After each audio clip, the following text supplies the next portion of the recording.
सारे खुलासे होंगे हमारी इंडस्ट्री को लेकर इस शो में, और आई थिंक ये एक पहली चीज़ जो मुझे बहुत ही इम्पैक्टफुल लगा जब मैंने स्क्रिप्ट पढ़ी।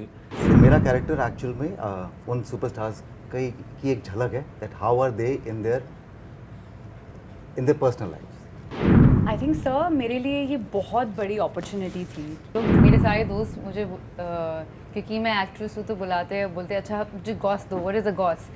और मेरे पास कोई गॉस होती ही नहीं है, और अगर होती भी है तो मैंने सुनी भी होती है तो मैं भूल जाती हूँ। शो टाइम वेब सीरीज आ रही है हॉटस्टार पे, क्या है शो टाइम के बारे में थोड़ा बताएं।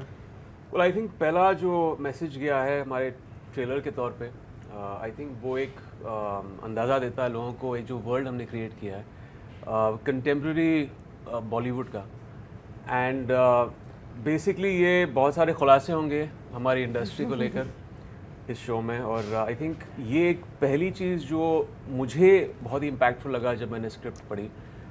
तभी तो मुझे सिर्फ आई थिंक एक छोटा सा एक एक्सर्प्ट मिला था सिनॉप्सिस का, जो एक ड्रामेटिक कहानी है, एक डिसफंक्शनल रिलेशनशिप, एक फैमिली की, फादर सन रिलेशनशिप की, जहाँ पे दोनों के ब्रांड्स जो हैं सिनेमा के, उन दोनों में काफ़ी अंतर है। फिर कहीं ना कहीं एक दूसरे कैरेक्टर की एंट्री होती है महिमा की, और वहाँ से जो ड्रामा है इट किक स्टार्ट्स, एंड वहाँ से आप उस पॉइंट ऑफ व्यू से, प्रोड्यूसर के ऑफिस से, उस स्टूडियो सिस्टम से आप इंडस्ट्री को देखते हैं। फिर राजीव कैरेक्टर हो या श्रेया, मौनी, अलग अलग किरदार जो हैं, प्लेइंग वंडरफुल कैरेक्टर्स एक ऐसी दुनिया में जहाँ यू नो इडियोसिंक्रेसीज हैं, यहाँ पे क्रिएटिव जीनियसेस हैं, पागल लोग हैं, न्यूरोटिक लोग हैं, डिसफंक्शनल रिलेशनशिप्स हैं, डिल्यूजनल लोग हैं। मैं एक एक्टर एक्चुअली सुपरस्टार का रोल प्ले कर रहा हूँ। लाइक क्रिएटिव जीनियस, अब वो आपको देखने के बाद मालूम पड़ेगा। मुझे पता नहीं कि सुपरस्टार्स कितने क्रिएटिव जीनियसेस हैं या हार्ड वर्किंग हैं या क्या हैं, बट हमारी इंडस्ट्री में एक सिस्टम भी है एक्टर्स का, फिर सुपरस्टार्स। तो मेरा कैरेक्टर जो है वो लेट्स से जो कंटेम्प्रेरी सुपरस्टार्स हैं उनका वो साइड दिखाता है जो शायद हम लोगों ने देखा नहीं, क्योंकि by the end of the day सारे के सारे ह्यूमन बींग्स हैं, और चाहे वो एक्टर हों, चाहे वो सुपरस्टार्स हों, चाहे वो एक्टर सुपरस्टार्स हों, आई थिंक सबकी अपनी अपनी एक पर्सनल लाइफ है जिसके अंदर वो इनसिक्योर भी हैं, सिक्योर भी हैं, ईगो भी है, एम्बिशन भी है, और बहुत कुछ है। सो मेरा कैरेक्टर एक्चुअल में उन सुपरस्टार्स की एक झलक है, that how are they in their personal life, और of course on camera also. ये एक सुपरस्टार है, और परफॉर्म करते वक्त ऑफ कोर्स आपको जो चीज़ें हैं वो स्लाइस ऑफ लाइफ ही कह लीजिए, हमारी इंडस्ट्री में से जो भी हम सब ने सुना है या हमने देखा है, और जिन लोगों ने काम किया है सुपरस्टार्स के साथ में या एक्टर्स के साथ में, तो जो कुछ भी उनके एक्सपीरियंस में उन्हें समझ में आया वो सब कुछ राइटर्स ने इस सीरीज़ में डाला है, मेरे कैरेक्टर के साथ में डाला है। तो ऐसा कुछ भी नहीं है कि हम बहुत ओवर द टॉप हैं या कुछ चीज़ों को छुपा रहे हैं। एक हल्की सी झलक है जो आप जब देखेंगे तो आपको समझ में आ जाएगा कि एक्चुअल में हाँ यार ये मैंने कहीं सुना था, ऐसा होता है, वैसा होता है। तो ऐसा नहीं है कि कुछ बहुत छुपाना पड़ा, आई थिंक बहुत कुछ दिखाया है इनफैक्ट ऑन द कॉन्ट्ररी। लिए जब ऐसा जो आपका अनुभव नहीं है उस तरह का कोई रोल जब आपको ऑफर होता है, ऐसी स्क्रिप्ट है जो इंडस्ट्री के अंदर का ही खुलासा करे, तो आप कैसे आपने इसको पॉजिटिवली लिया कि हाँ मुझे ये करना है? आई थिंक सर मेरे लिए ये बहुत बड़ी अपॉर्चुनिटी थी, और जब आपकी स्क्रिप्ट इतनी स्ट्रॉन्ग हो, और जैसे आपने कहा कि ये जो शो है it's based on the industry, the entertainment industry, the good and the bad. So I think जब मैंने ऑडिशन करा in Panchami Ghavri, the casting team at Dharmatic, when she reached out to me, तो सबसे पहले तो मेरे लिए वो टास्क था to make sure that I give my best and just to make sure that I get the part. So I think वो सबसे पहला एग्ज़ाम होता है आई थिंक एक एक्टर का, to first get the part and then probably give your best. So it is an incredible opportunity, sir, to share screen space with all these incredible actors on such a strong script. तो I think बहुत बड़ी opportunity थी। एक छोटा सा सवाल है, किसने सबसे ज़्यादा परेशान किया और किसने सबसे ज़्यादा सपोर्ट किया? सर किसी ने परेशान नहीं किया, हम सब यहाँ पर बहुत मतलब जिसने किया वो हंस रहा है।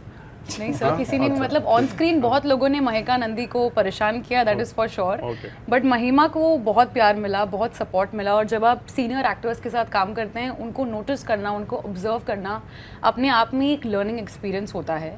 सो नहीं, ऐसा बिल्कुल नहीं था कि आई थिंक मैंने शायद सबको परेशान किया बिकॉज मेरा पैर टूट गया था शूट करने से पहले, या सो I enjoyed my self.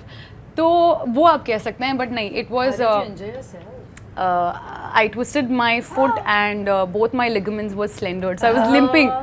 Yes, but बहुत मज़ा आया। से आपने साउथ में भी बहुत काम किया और बॉलीवुड में भी आप काम करें। आपके पास कुछ ऐसी स्टोरी थी, आपने कुछ ऐसी इनपुट दी जो इस शो को इन्हांस कर सके सच्चाई से? हाँ, सबसे क्योंकि ज़्यादा इसके- इनपुट हाँ, इन्होंने gossip, दिया हाँ, शो वही- में। बहुत सारी जो हमारे शो में गॉसिप्स और जो एनेक्डोटल चीज़ें हैं, इनके एक्सपीरियंस और जो सुना है इन्होंने दोनों इंडस्ट्रीज से, अच्छा, मेरी हिंदी फिल्म खासियत इंडस्ट्री ये और है, साउथ जो फिल्म मेरी इंडस्ट्री से। बुरी बात भी है कि सब लोग, मेरे सारे दोस्त मुझे क्योंकि मैं एक्ट्रेस हूँ तो बुलाते हैं, बोलते हैं अच्छा मुझे गॉस दो, व्हाट इज़ अ गॉस।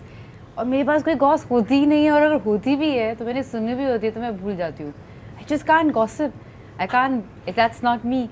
तो दे वाला लाइक यार ये यूजलेस एक्ट्रेस है, तो कुछ मिलता नहीं है, नो गॉस, नथिंग। कैमरा ऑफ हो तो नहीं, मैं वही सोच रहा हूँ कि I आप told बोल रहे हो कि you. मेरे पास कोई गॉस नहीं और But हम then लोग when we were preparing for the character, मैं और राजीव मिले थे, हम लोग का conversation था, it was just about table read, that we'll talk and read. I don't think we read even a single not a line. single line. We were just talking about what I've heard. Acha, I can't tell your name, but this happened, that happened, and this happened, and Who that. said I that? can contribute on the more emotional side, but I genuinely don't like to gossip. I don't. Yeah, okay, all right, all right. Imran, ये trailer देख के लगता है ये old school और new जो youth है उसकी भी कुछ लड़ाई दिखती है कि जो पुराने डायरेक्टर या पुरानी सोच है और अभी जो सिनेमा आ रहा है कि 2 घंटे में देखो और खाओ पियो किसको, आपका डायलॉग है। तो क्या ये इस तरह का द्वंद आप रियल में भी फील करते हैं इंडस्ट्री में? तो डेफिनेटली अलग अलग जनरेशन हैं हमारी इंडस्ट्री में, और वक्त के साथ आपको बदलना भी पड़ता है।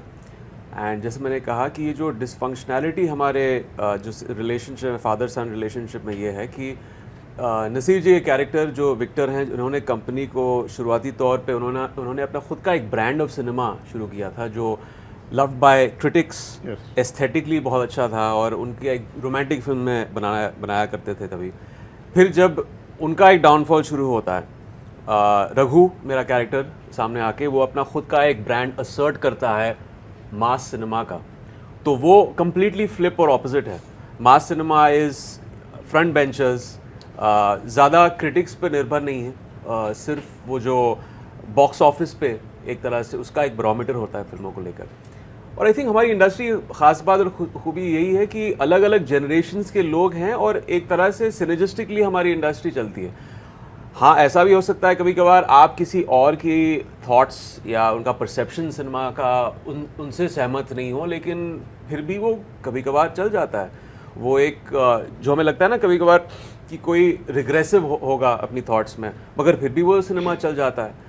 तो एक जो कनेक्ट है ऑडियंस के साथ वो आप क्वांटिफाई नहीं कर सकते हैं, वो बस हो जाता है कभी कभार। लेकिन ये हमेशा होता है, एक तरह से एक परसेप्शन है ना सिनेमा का। मेरा परसेप्शन आपकी परसेप्शन से अलग होगा, लेकिन इसके मायने ये नहीं है कि आपका ख़राब है या मेरा सही है, ऐसा कुछ नहीं है। हर एक का एक परसेप्शन होता है जो अपनी जगह सही है। बट ये आपका रियल ऑडियंस से वादा है कि जो चीज़ें नहीं पता वो भी इस शो को देख के डेफिनेटली आई मीन इस शो को देखकर आप शायद जब आप कैरेक्टर्स को देखोगे, जैसे रघु का कैरेक्टर हो या इन सब का कैरेक्टर हो, कहीं ना कहीं आपको लगेगा अच्छा ये शायद इस स्टार की तरह हैं या ये इस प्रोड्यूसर की तरह हैं। अभी ये किस पे बेस्ड है ये आपको डायरेक्टर और राइटर से पूछना पड़ेगा, या ये कई स्टार्स का अमेलगमेशन है राजीव, या ये कई प्रोड्यूसर्स का एक अमेलगमेशन है रघु, तो ये आपको राइटर या डायरेक्टर ही बता सकते हैं। लेकिन वो इंडस्ट्री में रहे हैं, उन्होंने खुद की एक्सपीरियंसेस इंडस्ट्री को बहुत नज़दीकी देखा है, और उन्होंने उसको इस शो में एक तरह से put it into and weave it into the concept.